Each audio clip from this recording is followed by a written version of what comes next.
What's good with y'all boxing family? We coming back at you with another Klavo's Kitchen episode here on IBFP, where we cook you but educate you at the same time. So make sure you leave your feelings at the house, bro. Let's get to cooking because I'm starving. Our next victim will be no other than The Opinion. This dickless scrotum full of ovaries PBC goober gauger has been arguing back and forth with the homie Ring IQ for some time now. I stayed out of it and held back, but finally decided to have some fun with it and put my 2 cents in.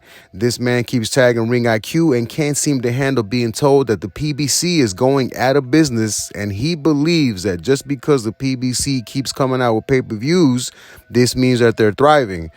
Now, I know that we don't know the price at the moment, but if the PBC is planning on charging us $80 for the Funduro versus Thurman fight, does that not look like a form of desperation?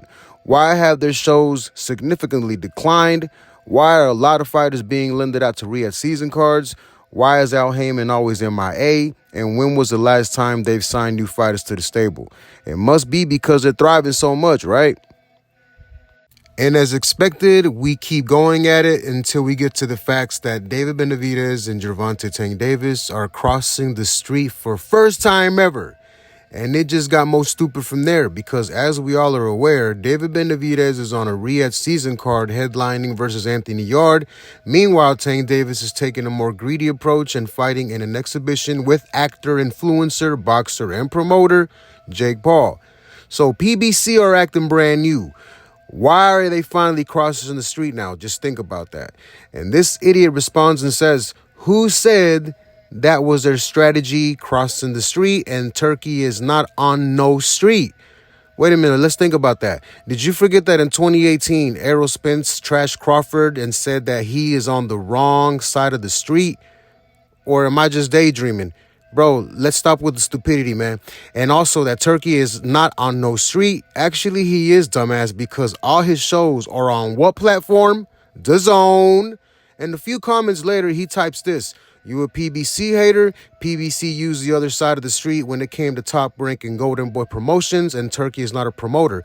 So wait, so earlier when you said who said that was their strategy crossing the street, so you're basically saying that there was no strategy, but now you're actually acknowledging that it was used towards Top Rank and Golden Boy. Okay, dumbass. You are body bagging yourself and don't even realize it. And also, Turkey is not a promoter. Actually, he is. He is the chairman of Saudi Arabia's General Entertainment Authority and a partner in the new Zuffa boxing promotion. So you're truly getting cooked here. And he also says the following. David said he wanted to stay in the U.S., but he never ruled out going overseas. And I'm going to stop right there. Let's read that again. David said he wanted to stay in the U.S., but he never ruled out going overseas. He's debunking his own statement because if you say that you want to stay in the U.S., then that is ruling out going anywhere out of the country, you dumb shit. This is a whole nother level of dick-eating, boxing family.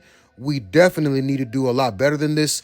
I am truly convinced that he thinks the PBC stands for Prefer Big Cocks. Shout out to my boy Boxing Truth because you cooked this dude as well. Then he repeats himself and says the same thing. David says he prefers to stay in the U.S. market, but go find me a clip where he ruled out fighting overseas. Well, you're cooked already, but what the hell? Let's overcook you, family. To be honest with you, I'm not worried about Turkey. We're on PBC. We're in the U.S. We're throwing fights here in Vegas. This is what I care about. I care about headlining fights for PBC. Personally, I would never go to Saudi. So then, at this point, what needs to happen, Samson, to make that fight with Benavidez and Bivol, in your opinion? No, it will not happen because You don't think it I don't think so it would happen. I believe that if he doesn't want the fight Monday, bring the... As we just saw, this was Samson Likowicz, who is David Benavidez's manager. This man is supposed to be representing and managing David Benavidez's career. And what kind of result did we get from all this? Both me and Boxing Truth get blocked. Now, this is when you clearly lost, and in the clear words of my boy Nuke, body bag. You have done everything other than come with the facts, so your name fits perfectly because you will always be nothing but an opinion. Wash your ass, wipe your nose, change your tampon, And thank you for stepping into my kitchen where you just got overcooked. Yours truly, Klavo.